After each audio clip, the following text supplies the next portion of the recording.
Tenemos hoy con nosotros a Salvador Gutiérrez Solís, que para el Festival de Poesía es un honor tenerlo aquí con nosotros, que el año pasado no pudo estar con nosotros, estábamos deseando tenerlo aquí en la facultad. Además, para vosotros que sois estudiantes de la universidad os va a venir muy bien porque vamos a hacer un taller de prácticas. Y nada, contaros de Salvador, pues fue ganador del Premio Andalucía de la Crítica 2023, fue profesor de la Universidad de Valencia, me dice que ahora mismo reside en Sevilla. Y nada, tiene una habilidad muy consagrada en las letras, haciendo importantes las labores con la del acercamiento a la lectura a los jóvenes, por eso es tan importante este acto para vosotros. Y también las redes sociales como medio, destacamos su Twitch, donde tiene millones de seguidores, y hoy vamos a hacer un taller con él, ¿vale? Y sin más, os dejo con él para que disfrutéis de Salvador. Gracias, Salvador.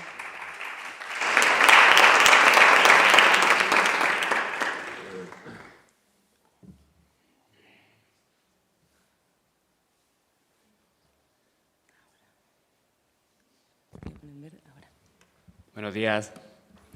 Bueno, un placer estar aquí en Granada, en el Festival Internacional de Poesía, que es uno de los grandes eventos literarios de Europa y de buena parte del mundo. Y la verdad que estoy muy emocionado y muy contento de estar aquí. Y os voy a explicar por qué estoy muy contento, porque yo durante muchos años, desde el 1997, que publiqué mi primera novela, que fue precisamente un premio de la Universidad de Sevilla, la que propició que yo publicara mi primera novela. Yo, por decirlo de algún modo, he sido un escritor, narrador convencional, ¿no? De libros, publicaciones, colaboraciones en prensa y demás, ¿no? Lo que se suele entender como un escritor de feria de libros, presentaciones, librerías, en fin. La pandemia creo que ha cambiado muchas cosas, nuestra forma de entender la vida y en nuestra forma de comportarnos. Y a mí particularmente el confinamiento me trajo varios elementos a mi vida que yo nunca podría haber sospechado, ¿no? Primero, leí muchísimo, estuve horas y horas y horas y horas y más horas leyendo. Estuve muchísimas horas también escribiendo. De hecho, escribí en el confinamiento una novela juvenil que publiqué al año siguiente. Y en el confinamiento empecé a escribir historias en Twitter, lo que ahora se llama X. Sucedió, pronto se van a cumplir 4 años. El 1 de mayo de 2020 publiqué mi primer hilo mi primera historia, que se llaman hilos en Twitter, como sabéis, y me gustaría contaros cómo surgió, ¿no? Yo siempre he sido un narrador y soy un narrador muy realista, ¿no? A mí me interesa mucho nuestra vida, cómo nos comportamos, el entorno que tenemos, la situación, cómo vivimos, dónde vivimos. A mí me gusta trasladar todo eso a mi obra, ¿no? Y curiosamente que con los hilos de Twitter eso se ha amplificado de una manera bestial. Antes os decía que para mí es un auténtico placer y un privilegio estar aquí en el Festival de Poesía, porque os voy a decir una cosa y a lo mejor hace un poco de gracia. Para mí los hilos yo lo entiendo como mi expresión poética, mientras que en las novelas yo soy un escritor muy ordenado, que crea una estructura, crea una trama, crea una serie de personajes, lo tiene todo muy medido. Sé perfectamente lo que va a suceder de principio a final. Los hilos, las historias que publico en Twitter, son justamente lo contrario, son pura anarquía. Son un elemento de libertad y de placer auténtico para mí escribirlos. De hecho, lo escribo por eso, porque me divierto muchísimo, aprendo muchísimo y ha dado la casualidad de que están gustando muchísimo a muchísima gente, ¿no? Yo jamás me he puesto delante del ordenador y he dicho, voy a escribir un hilo. Nunca. Siempre he tomado como referencia algo que me ha pasado, que he visto, que he oído, y a partir de ahí he creado una historia, ¿no? Os voy a contar cómo empezó mi historia con los hilos. Fue fundamental, os lo digo sinceramente, leer durante el confinamiento, que imagino que alguno y alguna de vosotros lo habéis leído, El infinito en un junco de Irene Vallejo. Yo a Irene la conozco desde hace muchos años y la seguía, pero no sé por qué no había leído todavía el libro, porque yo soy muy lector de ficción, de narrativa, y el ensayo como siempre es algo que me cuesta más, ¿no? Empecé a leerlo y yo al final me quedé con una idea. El libro me entusiasmó, me fascinó, sobre todo la primera parte me pareció trepidante, esa narración, esa correlación de cómo te explica cómo la palabra, la historia, cómo el libro ha ido evolucionando a lo largo del tiempo, pero me quedé con un mensaje muy claro del libro de Irene Vallejo, que es que la literatura, la palabra, las historias se han ido amoldando, acomodando a lo largo de los siglos a la superficie y soportes que se ha encontrado. Empezaron en piedra, en madera, en un papiro, luego en papel y, ¿por qué no?, en las pantallas? Claro, en las pantallas escribimos en ordenador, pero también utilizamos y mucho las redes sociales. Y las redes sociales al final son pantallitas, son paginitas que también se pueden utilizar como soporte para contar historias. Yo leyendo a Irene Vallejo, yo imaginaba a Hemingway, lo imaginaba perfectamente en Twitter, imaginaba a Lorca en Instagram, que imagino que el Instagram de Lorca hubiera sido fascinante, ¿no?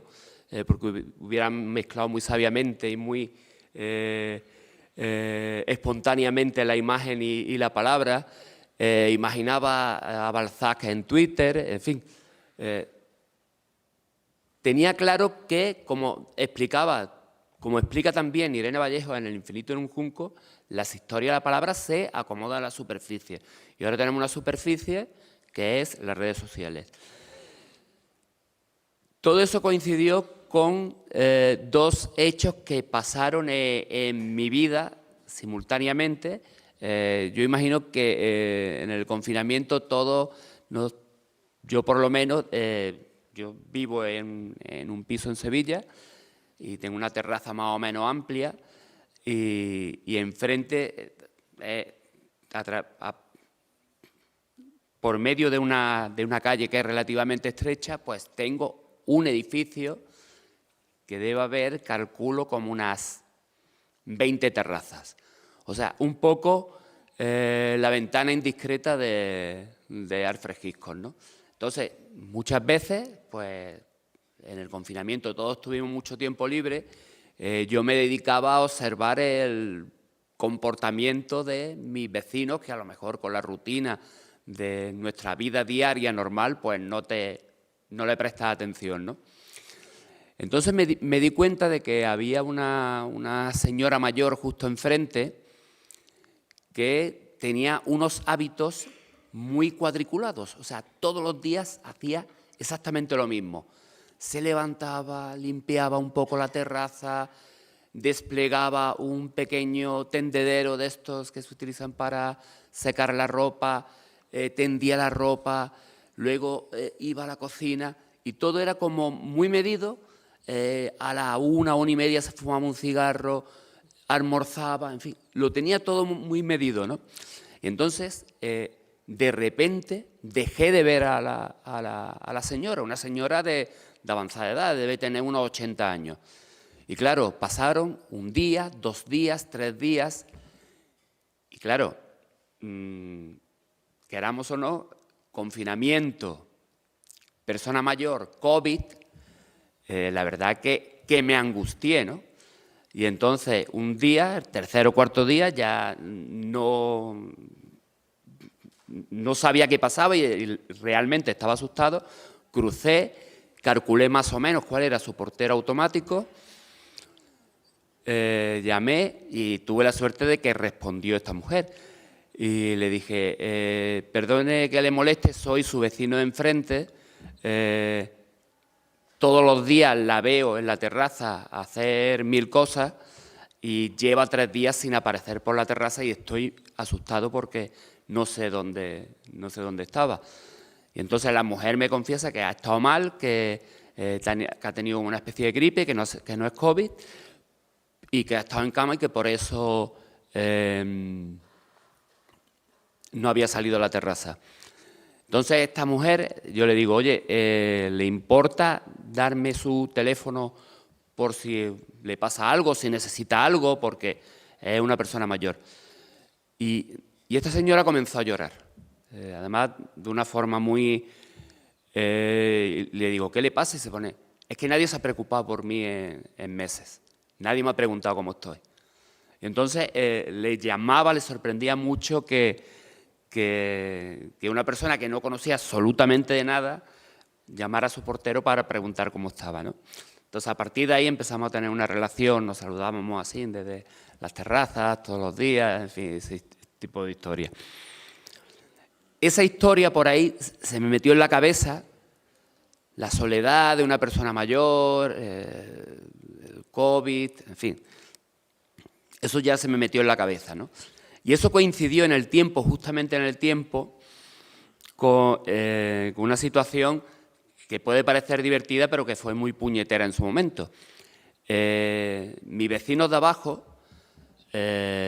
decidieron pasar los últimos días de confinamiento, se escaparon y se fueron a una casa que tienen en el campo. Pero no se dieron cuenta y se dejaron el despertador conectado. Entonces, todos los días a las 7 de la mañana, en el pleno silencio del confinamiento, mi casa era una auténtica pesadilla durante 1 hora entera, pi, pi, pi, pi, pi, pi, pi. Y yo, claro, yo sabía por qué pitaba el despertador y sabía por qué no lo apagaban, porque se habían ido. Era plenamente consciente de que se habían ido. Pero la combinación de la historia de Ángela, mi vecina de enfrente, con la escapada de mi vecino, me sugirió una idea, ¿no? Entonces, una idea que era la siguiente. Empecé a escribir una historia que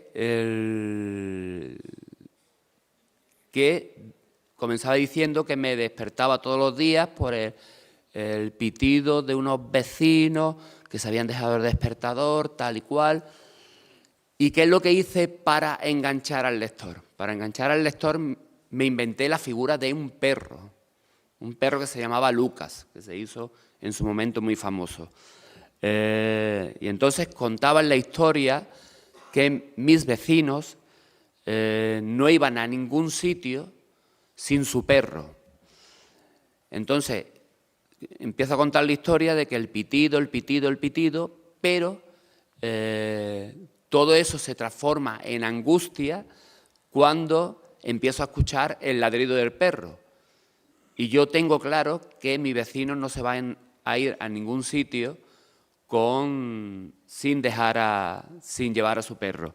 Entonces empiezo a crear una historia de muy pocos tweets, de 25 o 30 tweets, que acompaño, que es algo que he hecho desde el principio, que acompaño de fotografías que yo mismo tomo.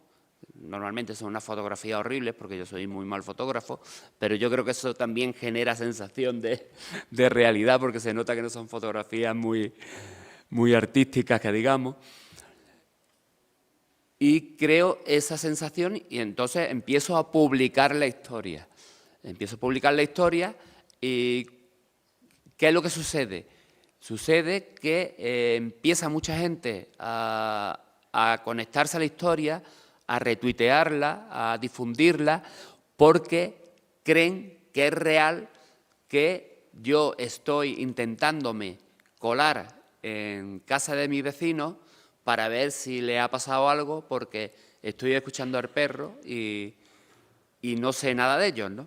Entonces, ese hilo generó como una especie de revuelo, la verdad que fue bastante bien.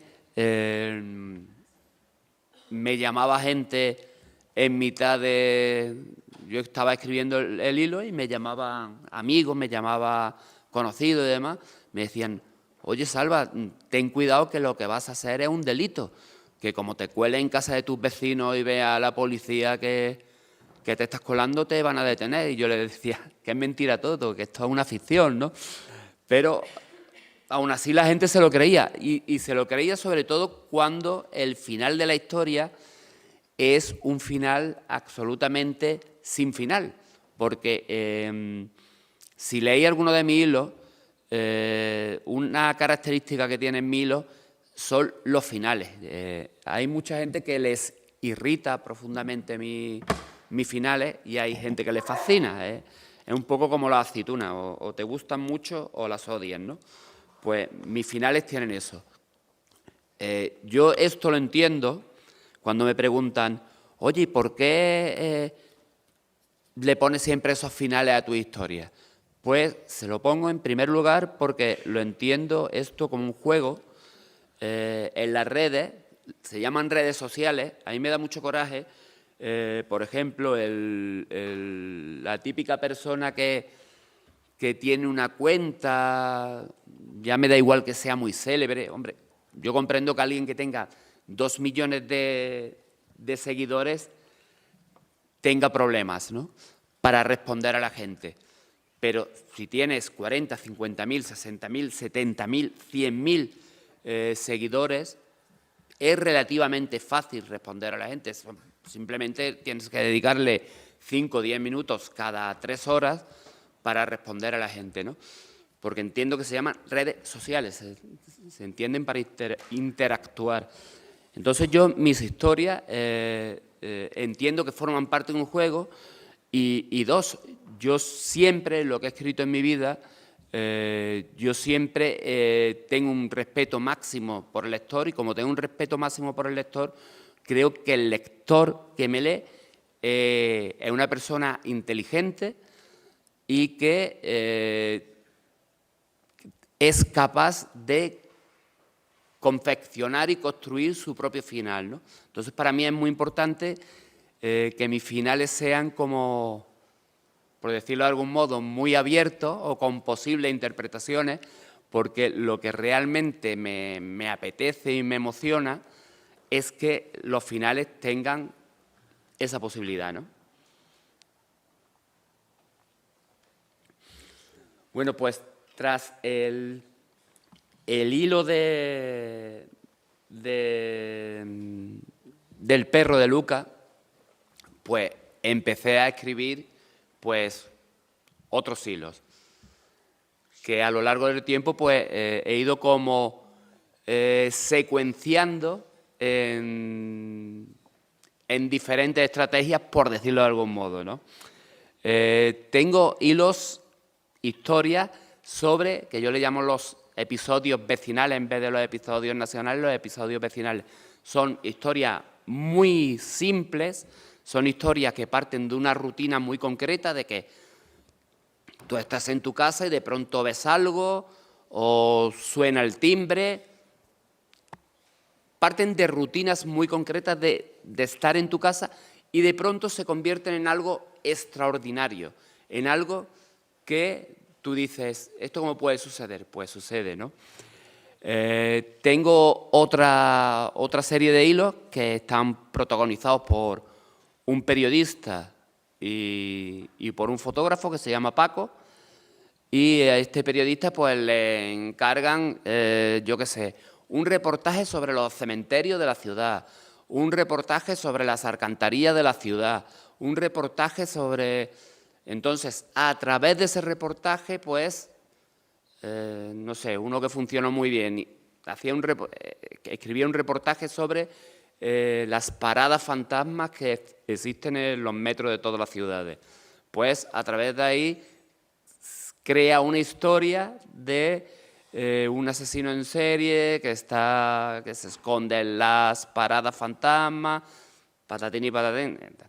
Luego tengo otra serie de hilos que son normalmente los que más gustan, que son, como digo yo, los taquicárdicos, lo de tensión, que es, te llaman por teléfono y tienes 1 hora para hacer tal cosa porque luego da mucho juego y a mí me divierte mucho escribirlo y sobre todo lo utilizo luego para alertar al lector de que, oye, esto está pasando en nuestra vida, seamos inteligentes, de las estafas de teléfono y estafas de WhatsApp. Lo típico, hola, te estoy escribiendo, te ofrezco un puesto de trabajo, oye, papá, que tengo roto el móvil y necesito 2.500 euros.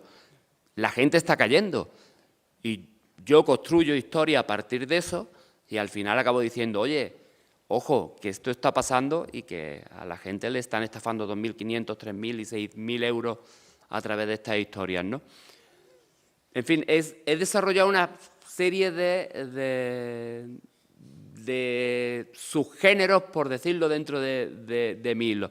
Mi hilo siempre tienen varias características, os decía lo de los finales, que los finales son no finales en mucha parte, muchos de ellos.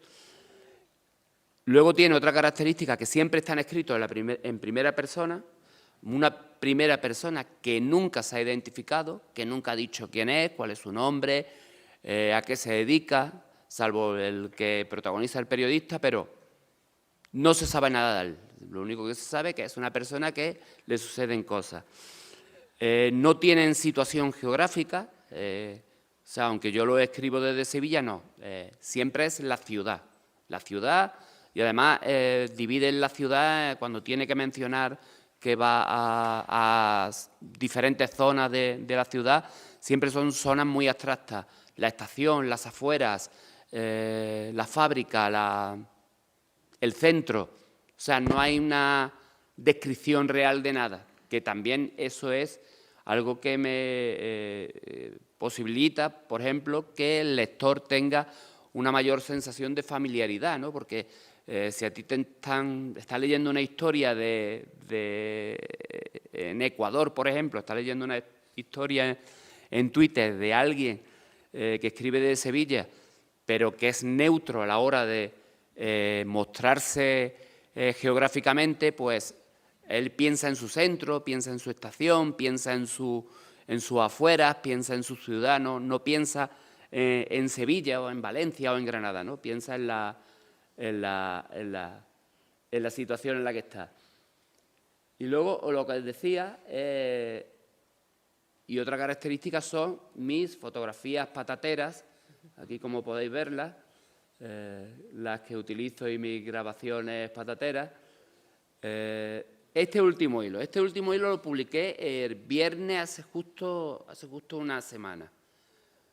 Para que hagáis una idea, este ha sido el tercer o cuarto hilo con mayor repercusión que he tenido desde que empecé a publicar. Lleva 16,5 millones de visualizaciones. O sea,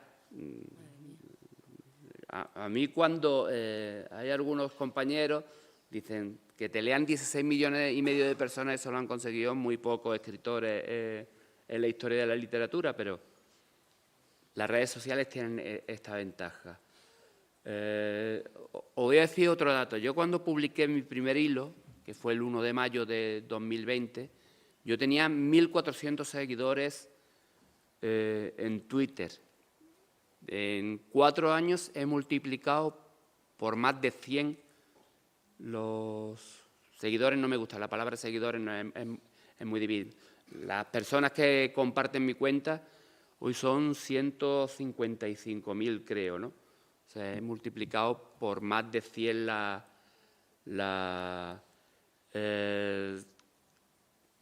cosas que a mí me emocionan profundamente.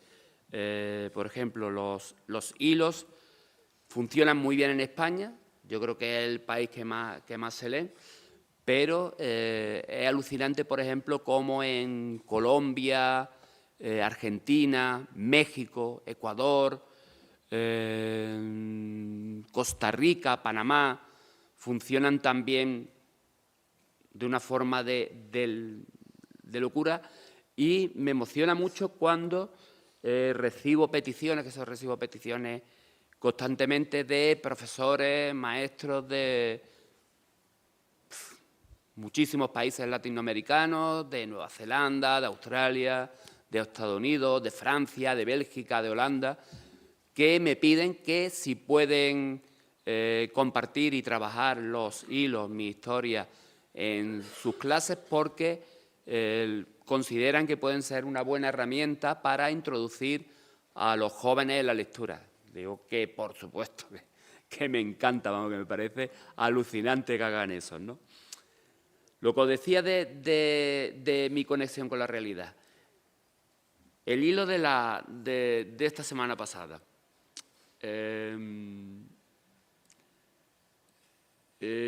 Yo voy a una cervecería cerca de mi casa los fines de semana, pues lo típico, a tomarme una cerveza y demás, y a estar con mis amigos y demás.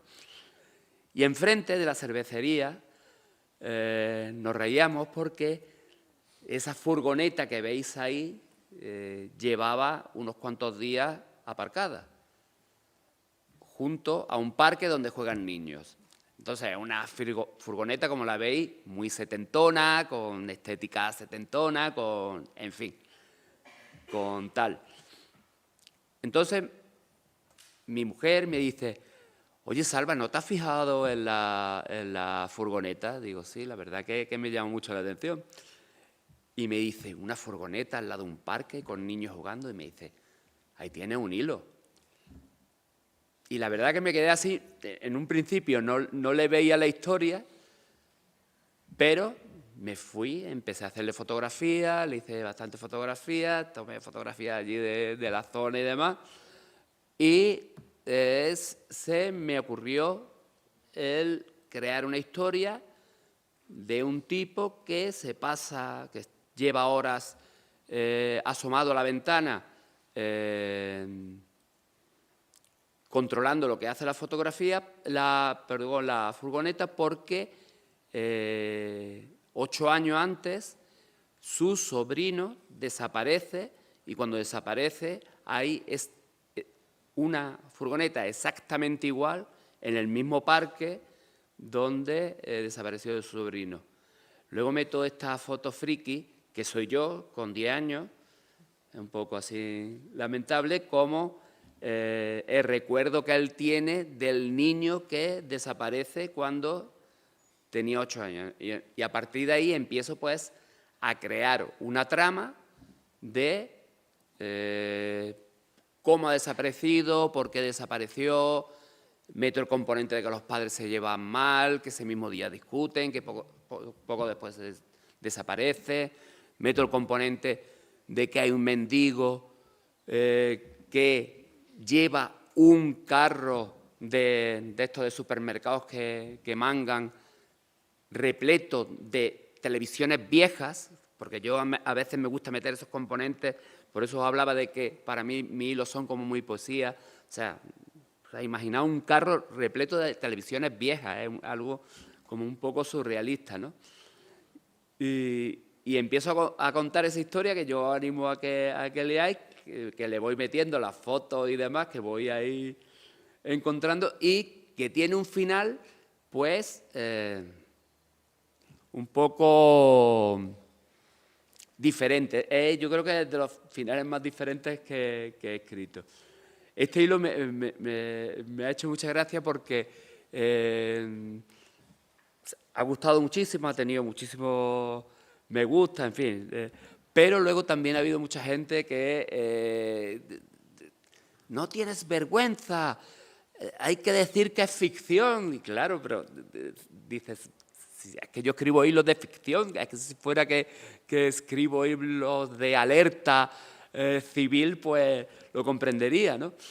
Ha habido gente que se ha enfadado y luego lo típico de mis finales, que mucha gente me escribe y me pregunta siempre, bueno, pero ¿qué ha pasado? ¿Y al final qué? ¿Y cómo continúa? Y claro, yo creo que tengo una estrategia que a veces hay gente que le sienta mal, que cuando me preguntan eso siempre digo, gracias por leer. Y entonces se creen que le estoy, y digo, no, si es que no voy a contar, nunca voy a explicar el final de un hilo, ¿no? Porque es como preguntarle a un poeta, oye, ¿y ese poema, ese verso qué significa, no? Puede significar lo que tú quieras que signifique. Yo muchas veces a mis amigos me preguntan, oye, pero ¿realmente qué pasó? Y digo, ¿tú qué quieres que pase? ¿Tú qué piensas que ha pasado? Pues esa explicación que tú le das, esa es la válida. No tiene por qué ser la mía la válida. La tuya es tan válida como la mía. ¿Tú piensas que ha pasado eso? Me parece cojonudo. A veces hay gente que escribe y me dice, incluso se crean grupos para hablar entre ellos y dice, oye, por el final ha sido tal. Y yo a veces me he quedado sorprendido de la imaginación de la gente y digo, oye, pues han creado un final mejor que el que yo mismo hubiera podido imaginar. Me encanta, vamos. Y por eso creo que hay que incentivar ese diálogo con el lector, ¿no? Además, ¿qué más da el final de una historia, no? Un final abierto. El final abierto, si es que da igual, ¿no? Bueno, ¿nos atrevemos a escribir un hilo entre todos o hacemos algo o qué? Sí, venga. ¿Nos atrevemos o qué? ¿Quién tiene cuenta de Twitter, vamos, de X aquí? Levantad la mano. ¿Tenéis todos? De Instagram tenéis bastantes más, que sí. Alguna vez he intentado publicar un hilo en Instagram, pero es complicado, ¿no? Porque al final lo que puedes poner en cadena son las fotografías y el texto lo tienes que poner correlativo, ¿no? Entonces se queda un poco descafeinada la historia, ¿no? La sensación esta de ir pasando los microcapítulos, por decirlo de algún modo, se queda un poco difuso, ¿no? Y en TikTok tiene que ser un poco rollo porque es como contar ahí una historia ahí delante de la gente. Y además me da un poco de vergüenza el TikTok, lo reconozco.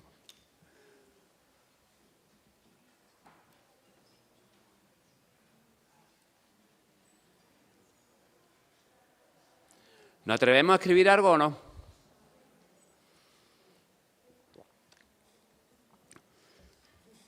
Pero si lo hacemos, lo tenemos que hacer entre todos, porque hacerlo yo solo no. Y además esto es cuando hay gente que se cree que yo escribo los hilos al instante, que hago pum, pum, pum, pum y escribo un hilo, no. Esto, si quieres ofrecer algo decente, algo digno a la persona que lo esté leyendo, porque hay que ser muy respetuoso con la persona que lo esté leyendo, yo los escribo previamente. Además, no te voy a decir que le dedico mi vida a escribir un hilo, porque no es cierto. A lo mejor con un par de horas o así lo tengo escrito, pero sí es cierto que me gusta que, primero, que tenga forma literaria, porque yo lo considero literatura, y segundo, me gusta que todos los detalles, todo esté encajado, y eso requiere de un trabajo. ¿Había escuchado alguna vez hablar del hilo de Manuel Bartual hace unos años? ¿Nunca lo había escuchado? Sí, a mí muchas veces me escribe y me dice, otro Bartual, no sé qué, no sé cuánto. Y la verdad que a mí me da un poco no que me dé coraje, pero no me gusta realmente porque no corresponde.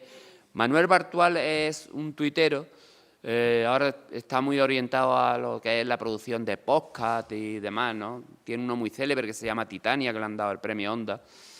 Y él escribió un hilo que tuvo mucha repercusión hace ya bastantes años, cuando no era tan normal escribir hilos en Twitter. Y escribía un hilo, pero él jugaba solamente con la sorpresa, con el que fuera real, ¿no? Y era de una persona que estaba en una playa del Caribe y le sucedían cosas y demás.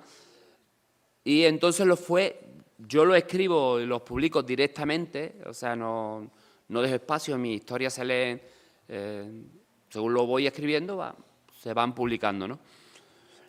Y este chico lo que hizo fue publicarlo espaciado en el tiempo durante todo un día, y además contó con la estrategia de amigos suyos que eran célebres tuiteros, con muchos seguidores, que retuiteaban cada vez que publicaba un hilo, ¿no? Un tuit. Entonces, claro, tuvo una repercusión tremenda porque él jugaba a secas con el realismo. A mí me gusta jugar con el realismo con la sensación de que es verdad, de que está ocurriendo en ese momento, pero yo no olvido el componente literario. O sea, dentro de las limitaciones que me impone los 280 caracteres, que a veces me gustaría utilizar otras palabras, me gustaría utilizar otros giros, me gustaría detenerme a explicar algunas cosas, pero tienes el espacio que tienes y no puedes hacerlo, pero a pesar de todas esas limitaciones, yo intento y hago todo lo posible porque mis hilos sean literarios, sean historias. De hecho, los 2 primeros años de hilo he hecho como una especie de selección y lo he publicado en un libro de cuentos que he transformado en cuentos como de suspense, de terror y paranormal, ¿no? Y entonces yo ese componente, entonces Bartual creo como el modelo, por decirlo de algún modo, de crear historias, pero la realidad es que son muy diferentes. Otra cosa que no he comentado cuando decía las características de mi hilo, siempre son de suspense, intriga, y me gusta mucho jugar con lo paranormal, ¿no? Con lo paranormal, con situaciones que no tienen explicación porque hay algún elemento que no controlamos que motiva la acción, ¿no? Vamos a animarnos, ¿no? ¿Hacer tres o no? ¿Nos motivamos? Venga. Venga, vamos a hacer un tuit juntos, ¿no? ¿Nos atrevemos o no? Sí, venga. ¿Quién ha dicho sí? ¿Cómo podríamos empezar?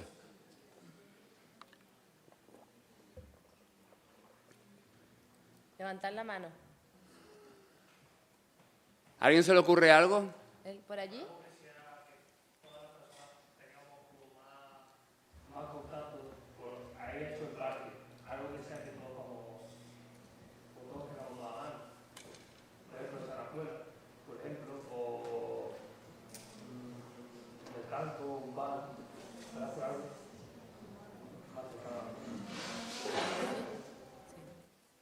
Venga.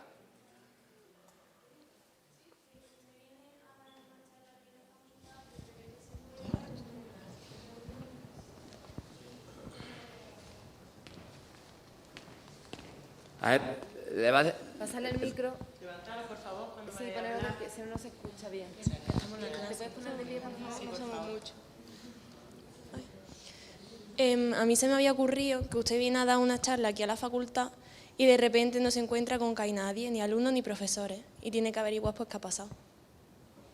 Toma. Y que de repente se encuentra un libro y que dentro tiene un papel y tiene una nota que te da como una pista que es lo que ha podido pasar.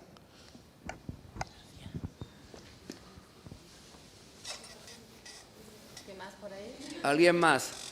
Seguro que se os ocurre algo.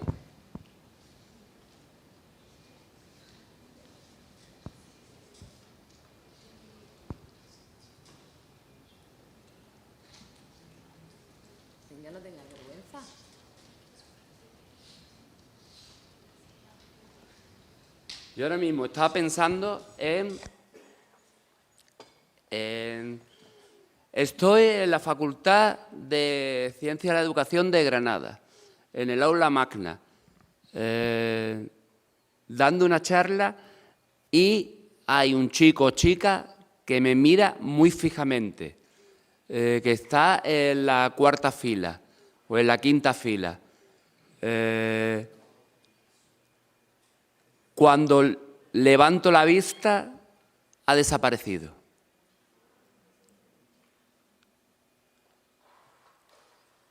Y en el siguiente tuit pondría: no puedo creer lo que veo, la chica o el chico está en la 10ª fila y sigue mirándome fijamente. Ese podría ser un buen inicio. Lo que pasa es que ahora tenemos que buscarle, esto siempre es como escribir una novela, pero muy breve. Tenemos que buscarle el nudo y el desenlace. El nudo, claro, ahí empezamos muy paranormal y entonces eso ya te limita porque tú dices,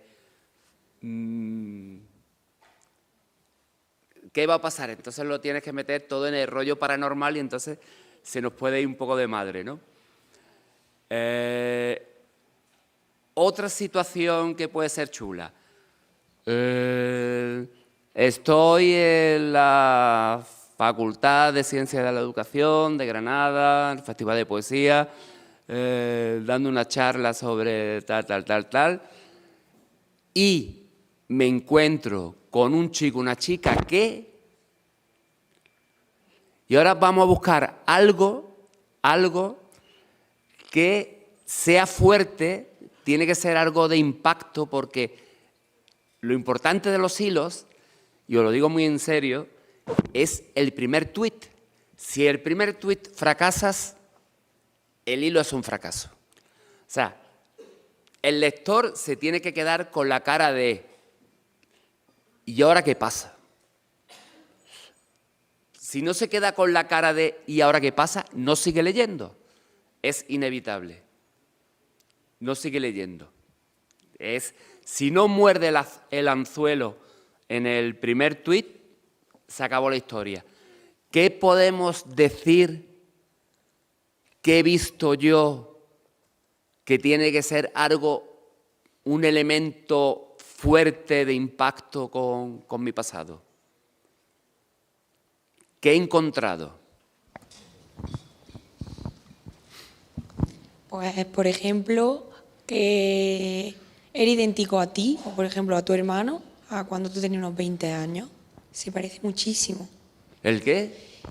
El chico que has visto, Sí. o era casi idéntico o a ti cuando tenías unos 20 años, o a algún familiar, algún primo, algún hermano. Te parece muy extraño, porque es muy, muy, muy parecido. Esa idea chula de encontrarte con ti mismo 20 años antes. Esa idea chula. Y si buscamos más la paranoia, podemos...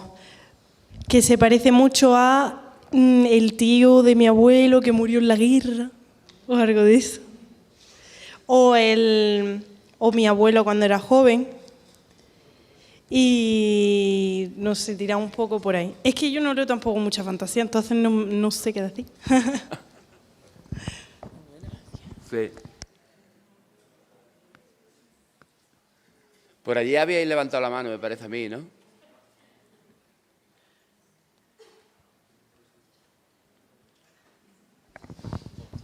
La muerte tiene que ser más trágica. No puede morir en la guerra y ya está. ¿El qué? Que la muerte tiene que ser más trágica. Un accidente de tráfico, muerte súbita, algo muy trágico.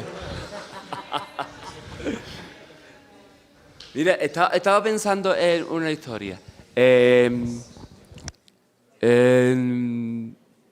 Levanto la vista y me encuentro con un chico que tiene idéntico a la foto que hay en casa de mis abuelos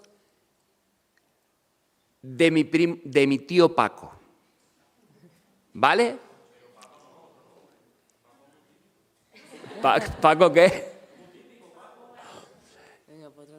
Te voy a explicar una cosa. Mira, en mis hilos todo el mundo se llama Ana, Eva, Sara, Paco, Juan, Luis. Tienen que ser nombres cortos, que si no, no caben. Teo, Lolo, Nico. Tienen que ser nombres muy cortos que luego te quitan. Vamos a ver si vamos encajando. Levanto la vista. ¿Cómo quieres que se llame? A mí no me hace falta.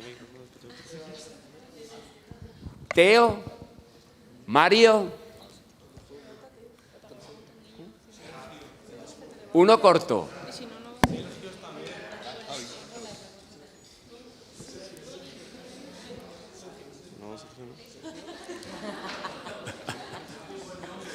No sé, pero Paco no. No sé. Mario. ¿Mario va bien? Venga, Mario. Mario. Pues levanto la vista y me encuentro con un chico que es exactamente igual que mi tío Mario.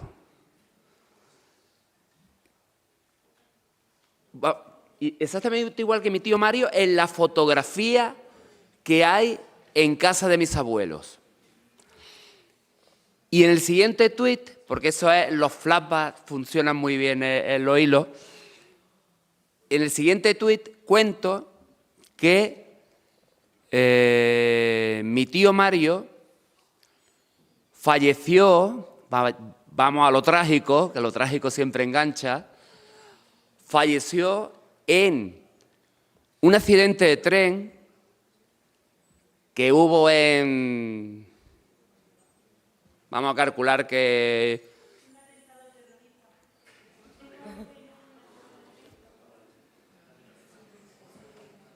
El 11M. El 11M. ¿Vale? Falleció en el 11M, pero es que entonces por la fecha no van. 11... Con 13 años no se está en la universidad todavía. En un accidente de avión. En un accidente de avión en 2005. 19 años ya se iba bien para estar en la universidad. Y que su cuerpo nunca apareció.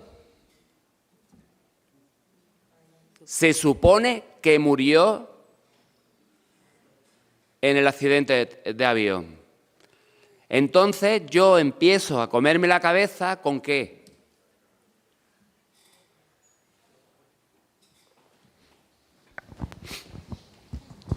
Porque además iba igual vestido que el día que tuvo el accidente, porque tu tía te contó, no sé si era tu tía o tu abuela, que había muerto y llevaba una camiseta de raya porque estaba en búsqueda. Va bien, va bien. Venga, ¿qué más?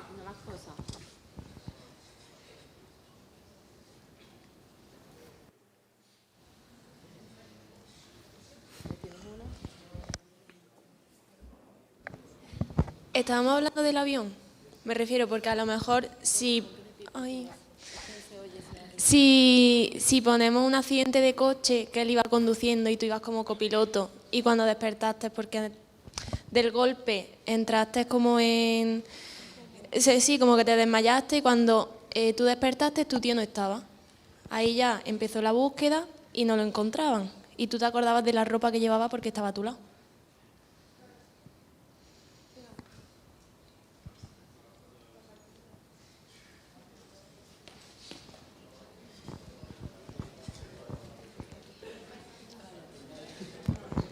A lo mejor es que tu tío tuvo un niño y no lo conocía y es tu primo que ha venido a verte, a buscarte.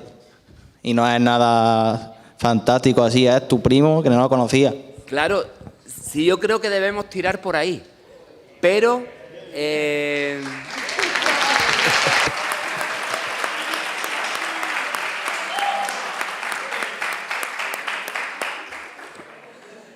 Pero ahora hay que crear la microhistoria, que eso es lo complicado de por qué mi tío.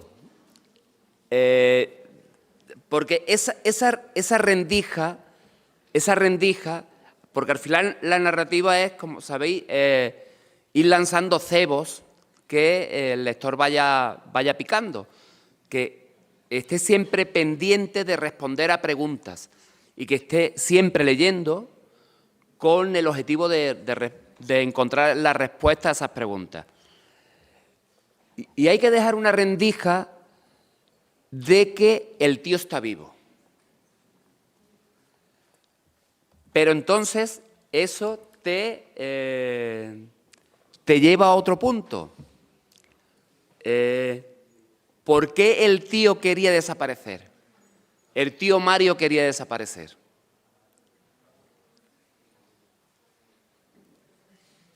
Tenemos que buscar ahí el...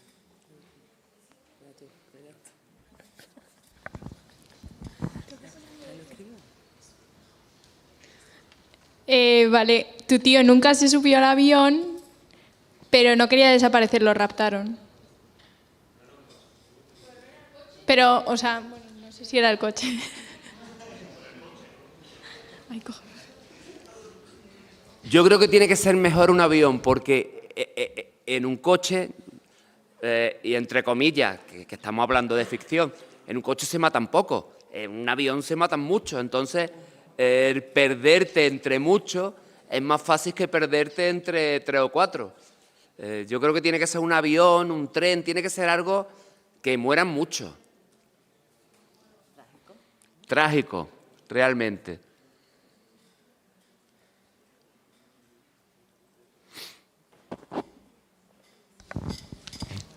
Puede ser que se montase, en el avión, o que no se montase, sino que tenga una doble vida. Entonces, como que su familia lo acompañó al avión, pero a la hora de embarcar se quedó escondido en una zona y se fue en dirección a otro avión. Entonces se pensaran que falleció, pero no falleció, porque en ese avión no estaba en otro vuelo en dirección a ver a su otra familia. Esa es buena también. Esa es buena también. Esa es buena también.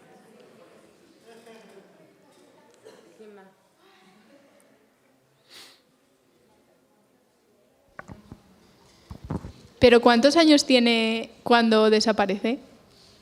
¿Cuántos años tiene? ¿Cuántos años tiene cuando desaparece? ¿Mario? Sí, Mario. No. Vamos a poner que tiene 30 o 25. Pues entonces lo de la otra familia sí que podría funcionar, en plan... Claro. No se llega a embarcar en el avión que tiene el accidente y, pues no sé, pasa lo que pasa.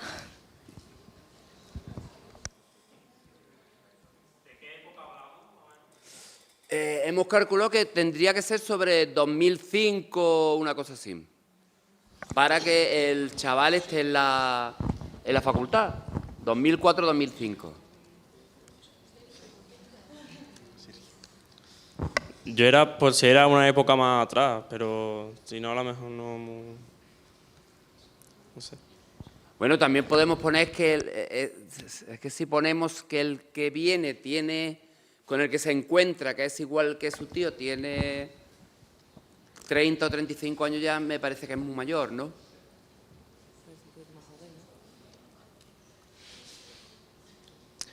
Yo creo que si vamos por lo del avión y lo de la doble vida, podemos pensar o podemos buscar un accidente de avión que ocurrió en el año 2005 y que toda la familia estaba ahí de vacaciones y como él estaba trabajando iba en avión a ese sitio más tarde. Entonces todos creíais que había cogido el avión, pero realmente no lo cogió y se fue con su otra familia. He buscado, pero está bien.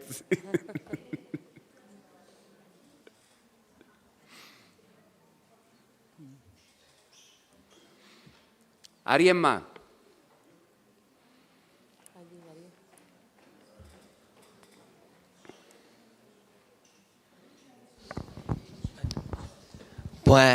Se podría decir también luego que el accidente de avión lo hizo la primera mujer porque descubrió que tenía una segunda familia y se lo quería cargar.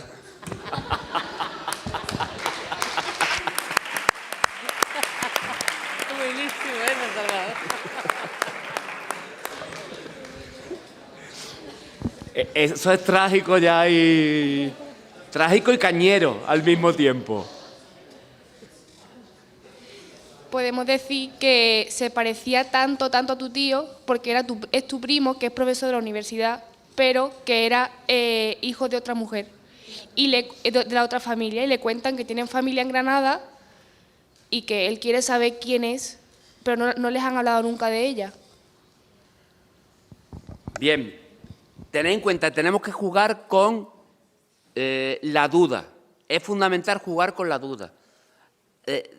En un momento en la historia tenemos que lanzar la duda, pero además a lo bestia, de si Mario está vivo, si de Mario realmente murió en ese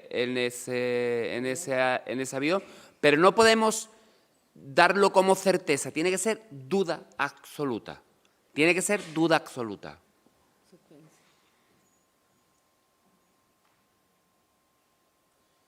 También cabe otra posibilidad. Esta ya es todavía un poco más... legalmente, Mario muere en el accidente de avión. Legalmente. Pero lo que hace es adoptar la personalidad de otro pasajero. Como se ha quedado el cuerpo destrozado, irreconocible y demás, él se salva y ve allí un cadáver al lado de su asiento, le coge su pasaporte, su no sé qué, su historia, y a partir de ahora soy tal. Esa es también otra opción, para al final justificar que Mario esté vivo o no. Oye, que a lo mejor nos interesa que no esté vivo, porque luego le damos un giro, pero tenemos que pensar que el lector tiene que llegar a la resolución con varias posibilidades que todas puedan tener una explicación cierta de que eso ha pasado.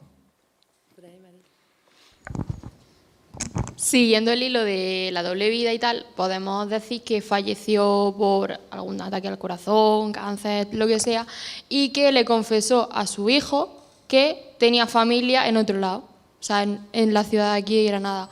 Y él se fue a otra ciudad, por ejemplo, a vivir, y le confesó que tenía primos, abuelos, tíos, y que por eso apareció aquí, pero es que era exactamente igual que él. Entonces, por eso la confusión de que podría ser su tío.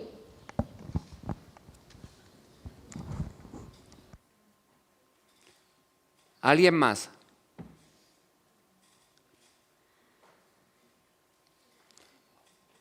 Algo que tenemos que justificar. Venga.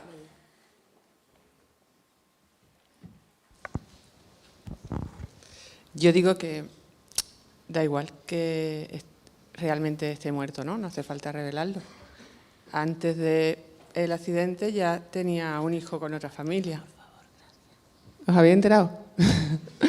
Sí, que ya tenía el hijo antes del accidente. Y que claro, no hace falta revelar si está muerto o no. Bueno, mantener en la duda hasta el final si realmente murió o no.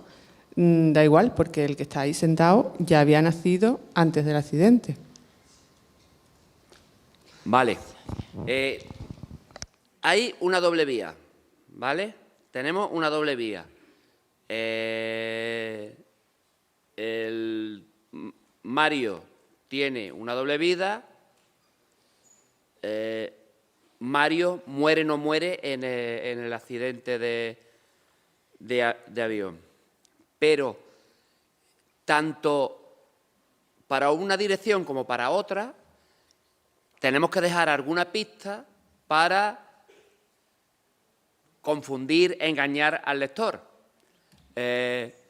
¿Cómo explicamos, por ejemplo, que tuviera una doble vida?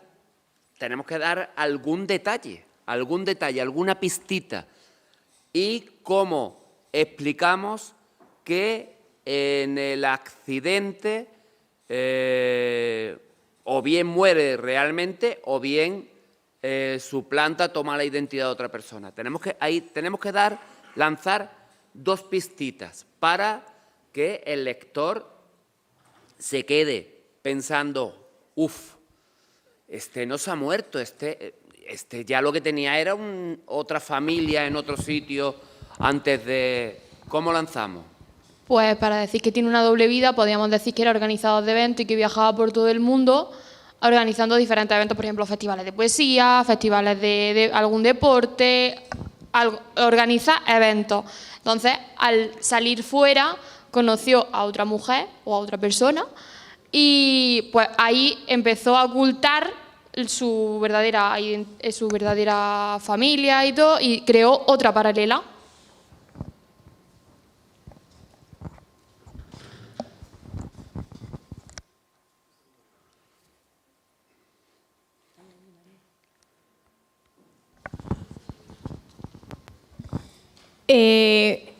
O sea, cuando era joven se fue, pues yo que sé, a un campamento, de vacaciones con sus amigos, como cualquiera puede irse de vacaciones con sus amigos en verano, y tuvo un hijo, o sea, dejó a una chica embarazada y nunca se lo contó a sus padres, pero siempre mantuvo una relación con esa chica paralela a lo que era su vida en la universidad, en su casa, y luego se casó o lo que fuese con otra persona. Entonces esa es su doble vida. ¿Y utiliza el accidente para volver con la chica? ¿Vale? Esa puede ser una opción muy fiable, porque tiene su lógica, ¿no? Como aprovecha una tragedia, como se suele decir, ¿no? A veces las tragedias tienen o las crisis tienen un alto componente de oportunidades, ¿no? Utiliza el accidente para recuperar esa vida que... Vale, esa opción es creíble, Bueno, yo intento dar una pista sobre la doble vida. Mario está muerto, todo el mundo en ese momento, todo el mundo sabe que está muerto, pero en el entierro, al fondo había una persona, él recuerda que de pronto la familia se preguntaba que en el entierro al fondo había una persona que nadie conocía y estaba allí como un poco oculta y todas estas cosas, y de pronto recuerda ese detalle. Sí. Yo en la doble vida se me acaba de ocurrir una cosa un poco descabellada, pero puede tener su historia. El narrador le viene a la memoria que hace años le llegó una reclamación, vamos a poner, de un suministro de electricidad, gas, agua, cualquier cosa de estas. Y le llegó una reclamación como que su tío como que pagaba la electricidad o el agua o el gas de dos casas diferentes. Entonces, en su momento, el narrador creyó que se trataba de un error, que mucha gente puede coincidir en nombre y en dos apellidos. Y entonces, pero aquí nos sirve para lanzar la sospecha de, oye, a veces es que realmente tenía dos casas, la suya y otra, y por eso llegó ese recibo o esa reclamación de ese dinero, ¿no? Por aquí, por aquí.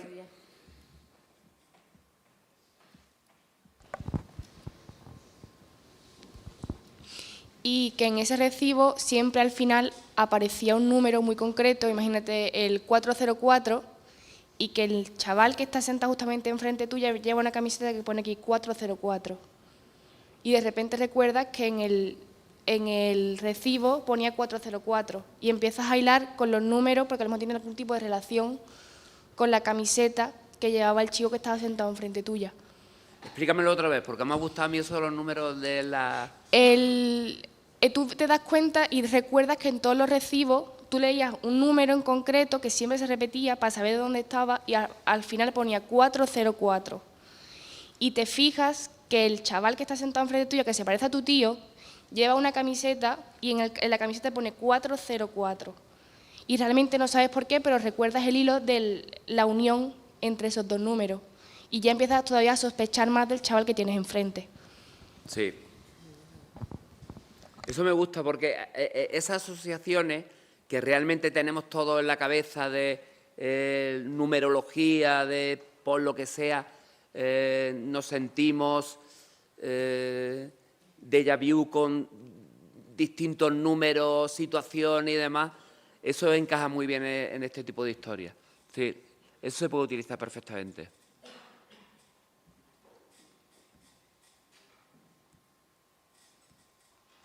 Hay que meter un rasgo que el Mario, el auténtico, y el supuesto hijo comparten, que los defina mucho.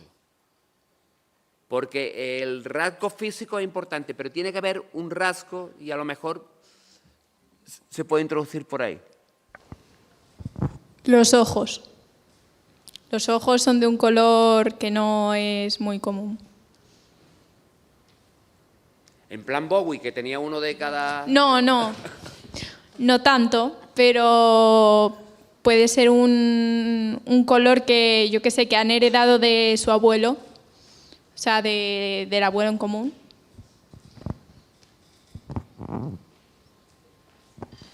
Lo de rasgos físicos es interesante. Lo que veo más complicado es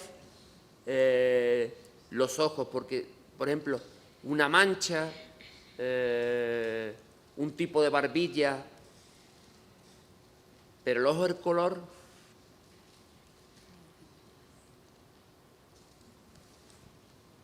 Vamos a cambiar la camiseta por un tatuaje que ponga aquí 404 y al parecer el vuelo en el que desapareció tu tío era el Vueling 404. Ese es muy bueno. Y el Ese es hijo muy bueno. se tatuó el vuelo porque era donde había fallecido supuestamente o había volado su padre para conocer a su madre, por ejemplo. Es muy bueno. Y además, un chaval que le estamos suponiendo que tiene 19 o 20 años, es normal que lleve un tatuaje, además con una simbología tan potente que le recuerda a su padre, que ese es muy bueno. Ese es muy bueno, muy bueno. Ese me ha gustado mucho.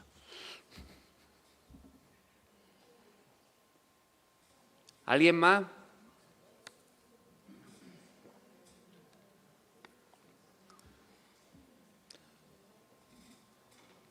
Bueno, ¿cómo seguimos?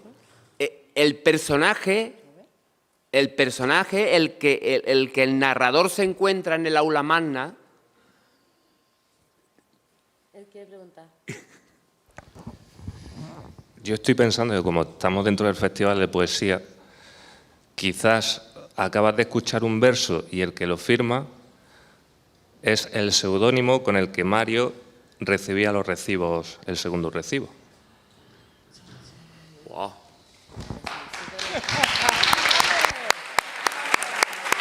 Muy bueno, muy bueno, muy bueno, muy bueno, muy bueno. Muy bueno, muy bueno. Aquí estamos creando algo potente, ¿eh? ¿Qué hace el narrador? Ve a este chico con el tatuaje del 404, escucha el poema con el seudónimo, pero tiene que haber algún movimiento, El narrador tiene más complicado el moverse, porque está aquí, imaginaos que yo estoy aquí flaseado porque he visto no sé qué, y me pongo a buscar, o me voy, no. El que se mueve tiene que ser el personaje, tiene que hacer algo para crear todavía un elemento más de dinamismo, incertidumbre en la historia. ¿Qué puede hacer? Partimos de la base de que el personaje, o sea, el sobrino o lo que sea, sabe de la relación que existe con usted. Eso deberíamos... Porque sería interesante que sí lo supiera. Claro, sería interesante porque a lo mejor nos interesa, desde un punto de vista narrativo, no dejarlo claro. O sea, que sea posible que sea una simple casualidad, pero que también sea posible que ese chico quiere conectar conmigo, quiere encontrarse conmigo. Pero puede ser que si que haya parte, si en el caso de que esa persona quiera conectar con usted, que tenga rencor por pues a su familia, ¿sabe?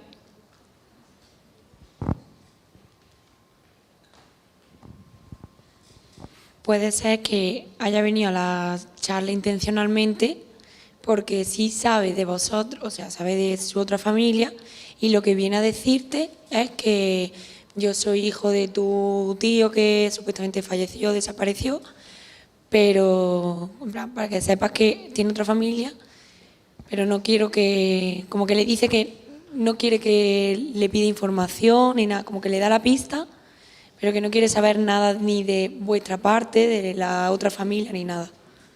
Y no sabe el por qué no quiere saber nada, pero eso se queda ahí. Uniendo lo que el hombre de arriba ha dicho, no sé cómo se llama, lo siento, podemos pues Robert, vale. Podemos decir que el sobrino, que ahora es mayor y está dando la charla, hace o propone un taller como el que estamos haciendo nosotros ahora mismo. Vamos a hacer una historia todos juntos.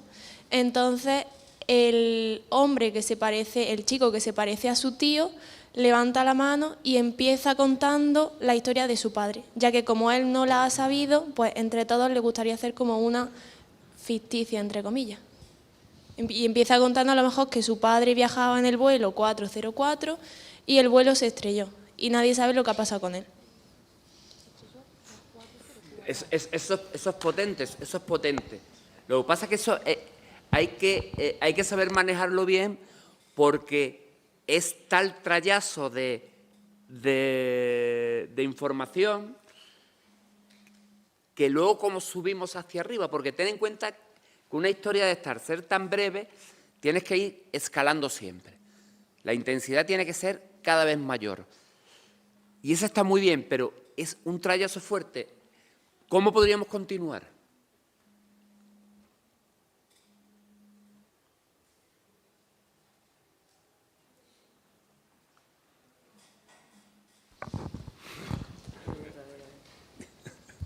Y ya con esto me callo. Quizá el nombre del poema puede ser como le llamaban a tu tío de pequeño, un nombre en clave, seguido del 404 además, a lo mejor. O sea, el nombre del poema que tenga una palabra clave con la que llamaban al tío de pequeño tu abuelo o algo así. Oye, Robert, ¿y si Mario es poeta, pero tiene una parte de su poesía que escribe con un seudónimo? Es que meter también el componente, nunca lo he hecho, pero tiene su punto, meter uno de los personajes que es un poeta, ahí te da una vertiente más... Además, si es poeta y viaja y tal, tiene justificado el accidente de avión Claro. y tal. Tiene justificado el accidente de avión. Claro. Lo tiene justificado. Por aquí, María también. Sí, y aquel chico también. Y si lo podemos hilar con otro hilo ya existente, con el de la furgoneta. Abrimos un hilo como el que estamos contando de Mario y enlazarlo con otro anterior que hemos hecho. Eso ya es complicado, ¿eh?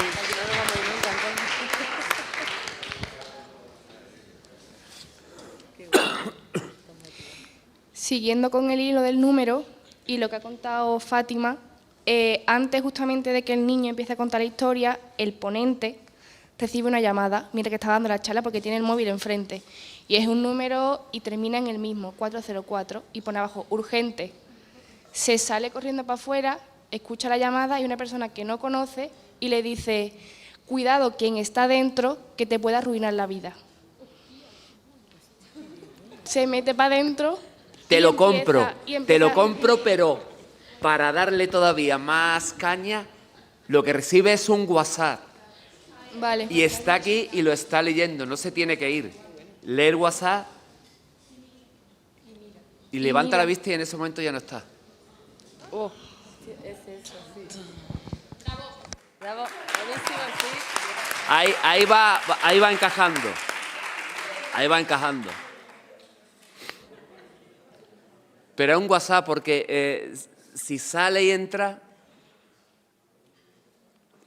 Bueno, hemos llegado ya a una parte... ¿Qué sucede ahora?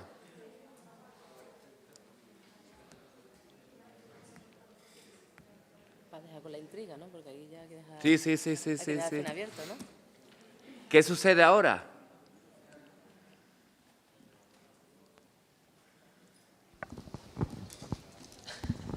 Pues que él sepa realmente lo que ha pasado y que tenga algo que ver en la muerte y tenga miedo a que lo hayan descubierto, por ejemplo. Y ese chaval, como Mario era, ¿no? Pues haya venido a descubrirlo. Que las dos familias están enfrentadas, vaya.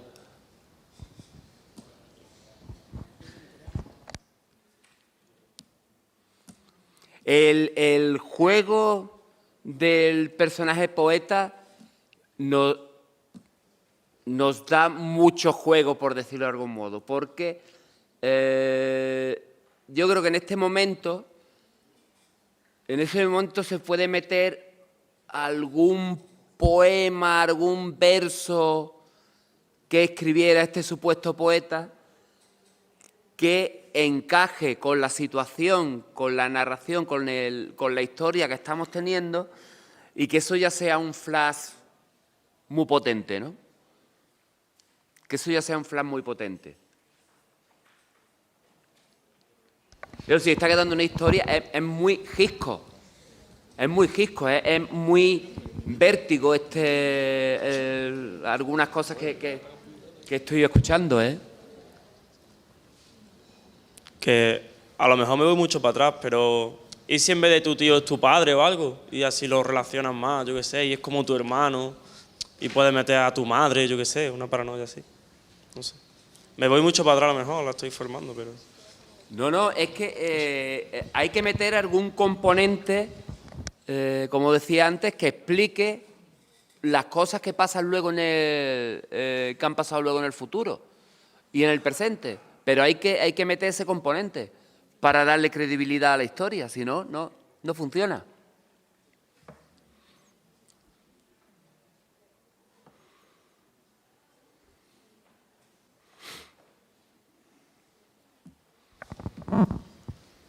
Relacionándolo con lo que decía él, puede ser que tú no hayas, o sea, que tu tío Mario sea en realidad tu padre.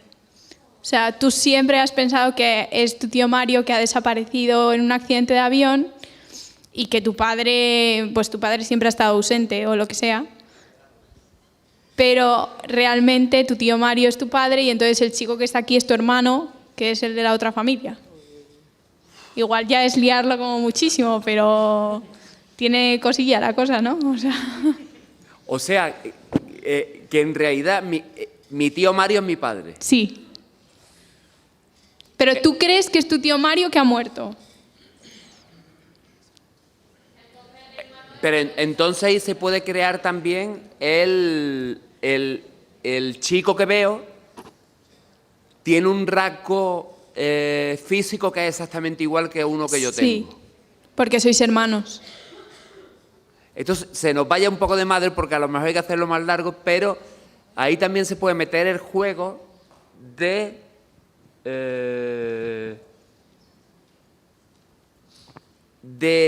no que mi padre fuera el responsable de mi padre legal, fuera el responsable de la muerte de mi tío, pero que si hubiera ahí alguna historia o hay que recuperar algún pasaje en el que se enfrenta, se llevan mal, alguna historia de esa.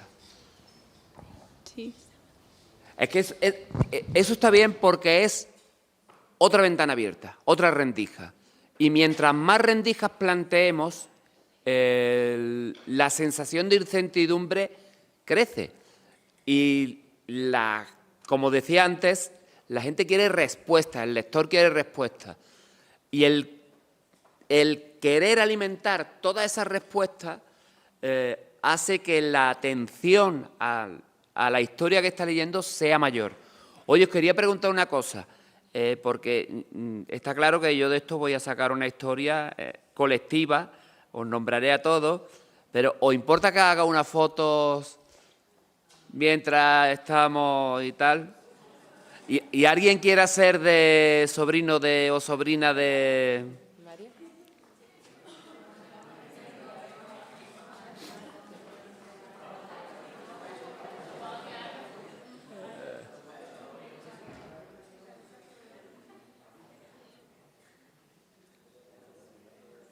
Podéis respirar y seguir con vuestra vida, ¿eh?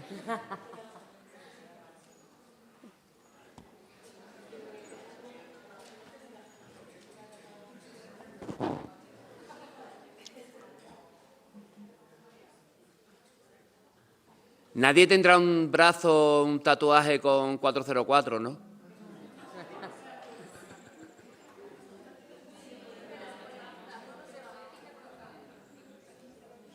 Se lo podemos pintar, ¿eh? ¿Qué? Se lo podemos pintar a alguien. ¿No? ¿Alguien iba a decir algo?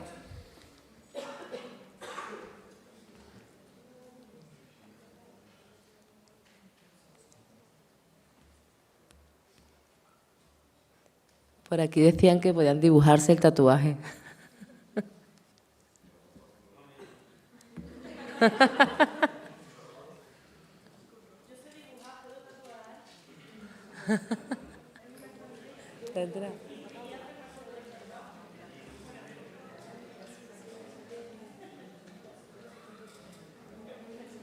Estamos en momento WhatsApp que ha recibido el mensaje de un teléfono acabado en 404.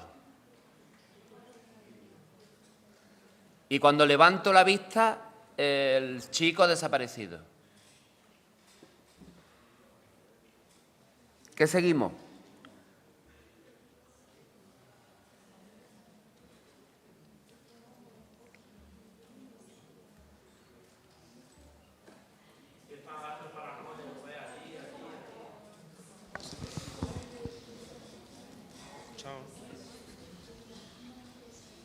¿Qué está pensando, creo?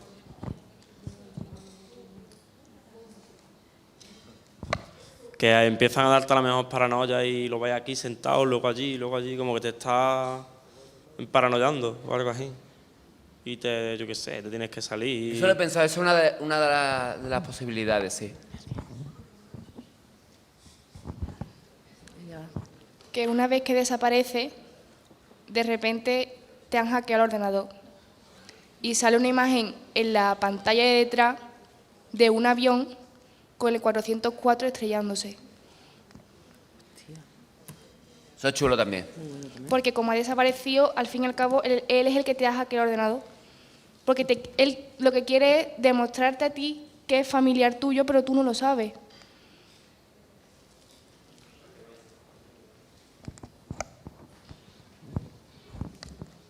Eso es chulo también. Claro, porque también puede ser que en el WhatsApp que recibe le diga sal inmediatamente. Y como no salgo, se hackea la...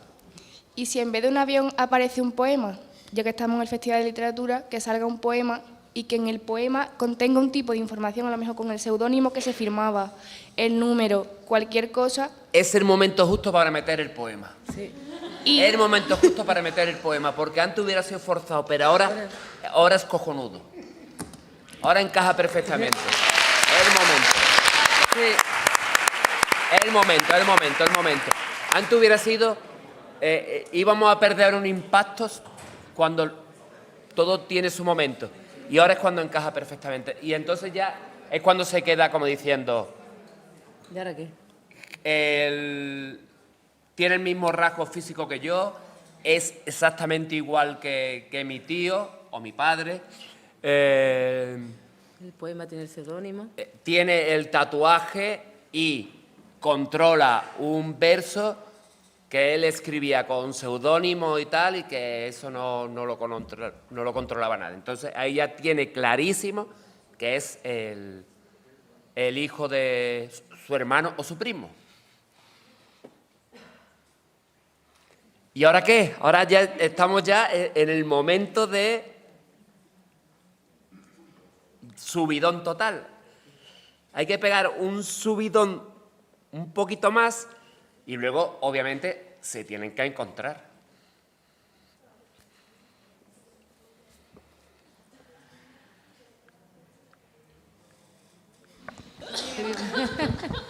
¿Qué has dicho? Que termina la charla, te pones muy nervioso porque no sabe qué está pasando y dice, bueno, la charla ha terminado, y cuando de repente se levanta, aparece y tiene una foto en el bolsillo, se le cae y es tu tío, el que está en la foto, y es su padre. La ves y dice, y vas a cogerla, él la va a coger, os levantáis y dice, ¿quién es? Y dice, es mi padre, y dice, pues es mi hermano o mi tío. Y os dais cuenta de que sois primos, sois hermanos o lo que seáis. ¿Y dónde?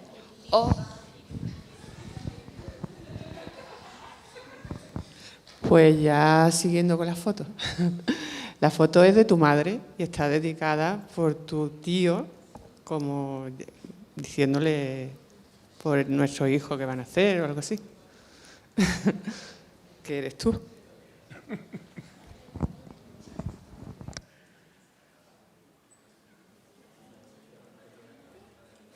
Tantos ahí súper pensativos, ¿eh?